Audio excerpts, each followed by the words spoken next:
What does restitution really look like? Welcome to The Whole Truth, everyone, where I'm taking you through the entire Bible from Genesis all the way to Revelation, and we're not skipping anything. If that content sounds good to you, make sure to subscribe to the channel, but most importantly, grab a Bible, turn it open to Exodus chapter 22. While you're finding that, I want to tell you a quick little story. About 15 years ago, my oldest daughter had some friends that lived down the street.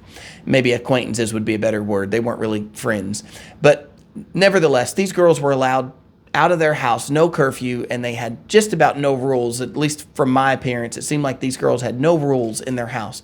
They'd be out at 2 a.m. making noise in the street or whatever. Well, it was about fall of that year, and I started noticing that, well, I didn't notice, I'd wake up and my car was vandalized. I would have mayonnaise up under the door handle or chocolate syrup squirted on the hood of the car, but it was progressively getting worse and worse, more stuff and more stuff. And it would happen once a month or maybe even sometimes twice a month. I would wake up on a Sunday morning, my car was vandalized. And of course, I was blaming these girls that my daughter knew, but I had no proof. Well, it kept getting colder in the year and it was winter time. And sure enough, I wake up on a Sunday morning and they had trashed my car. They poured food all over my car, wrote stuff on my car with chocolate syrup and jelly, used their fingers. But they made a mistake this time. They took their underwear and they wrote nasty things on their underwear and they signed it. And they froze it to my car, trying to be funny. They squirted stuff on it and they froze it to my car. Well, I took my car to the car wash because it was wintertime. I needed warm water that wasn't frozen in the water hose. And so I went to the car wash and I paid some money and I sprayed off my car and I took their undergarments and I put them in a box. I'm going to tell you the rest of that story here in a minute. But right now I want to get back to this Old Testament idea of restitution. What is God showing us about restitution in Exodus chapter 22? You ready? Exodus 22 and verse 1. If a man steals an ox or a sheep and slaughters it or sells it, he shall restore 5 oxen for an ox, 4 sheep for a sheep. If a thief is found breaking in and he is struck that he dies, there shall be no guilt for his bloodshed. If the sun has risen on him, there shall be guilt for his bloodshed. He shall make full restitution. If he has nothing, then he shall be sold for his theft. If a theft is certainly found alive in his hand, whether it's an ox, a donkey, or a sheep, he shall restore double. Now, I'm bringing this up because remember, just one chapter ago, we heard an eye for an eye and a tooth for a tooth. But now we see that if a man steals an ox, he's got to pay back 5. That's 500 times. If a man steals a sheep, he's got to pay back 4. That's 400 times. If a theft is found and it's still alive, the man has got to pay it back in double. That's 200 times. And so how does that match up with an eye for an eye and a tooth for a tooth? Let's read a few more examples from the Bible, and I'm going to come back to this. In verse 5, if a man causes a field or a vineyard to be grazed and lets loose his animals and feeds in another man's field, he shall make full restitution from the best of his own field and the best of his own vineyard. If a fire breaks out and catches in thorns so that the stacked grain, standing grain, or the field is consumed, he who kindled the fire shall surely make restitution. If a man delivers his neighbor money or articles to keep, and it is stolen out of the man's house, if the thief is found, he shall pay double. If the thief is not found, then the master of the house shall be brought to the judges to see whether he has put his hand into his neighbor's goods.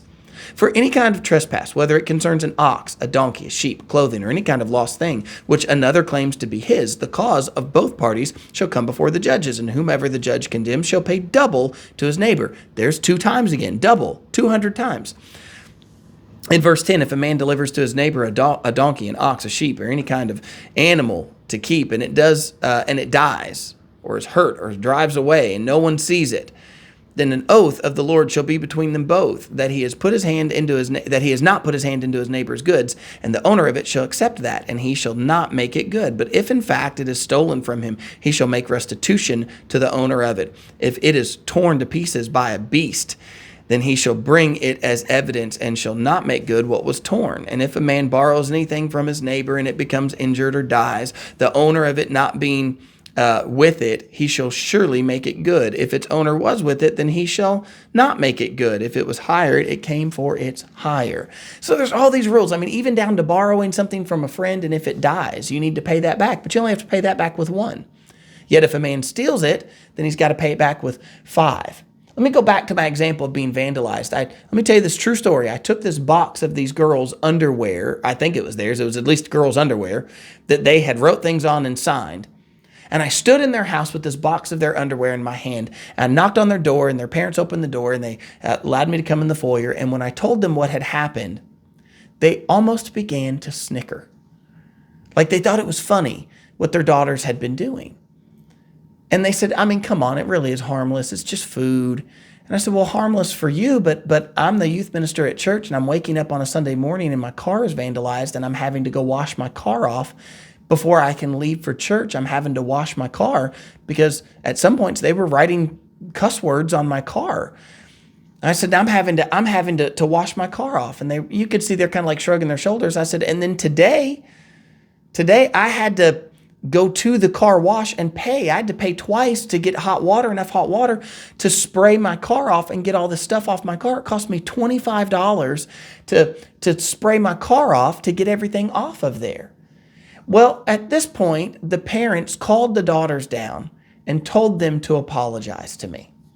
So here these two little girls stood. They were early teens with their heads down, and they told me they were sorry. And I said, well, you can tell me that you're sorry, but what about my $25 that I had to spend to go get the car cleaned off? Well, the dad puts his hand up like he's kind of being smart aleck, pulls his wallet out of his back pocket, pulls out a 20 and gives me a $20 bill. Now, how is giving me a $20 bill payment? How is that restitution for all the weeks of me cleaning off my car and me having to go spend $25 and take my morning before church to go spray my car off, not to mention having to go over and approach them? Do you see, that's not full restitution. Restitution, it cost me more to go clean off my car, and all that time of me cleaning off my car, that these young ladies saying sorry and this dad handed me $20 didn't repay it. Let's use the Old Testament, okay? If a guy steals an ox, he cost this man that he stole the ox, he cost him work. That's how this guy plows his fields, is with an ox. So if this guy doesn't bring the ox back for 2 weeks, or if the ox isn't found for 2 weeks, then he cost that man 2 weeks worth of work.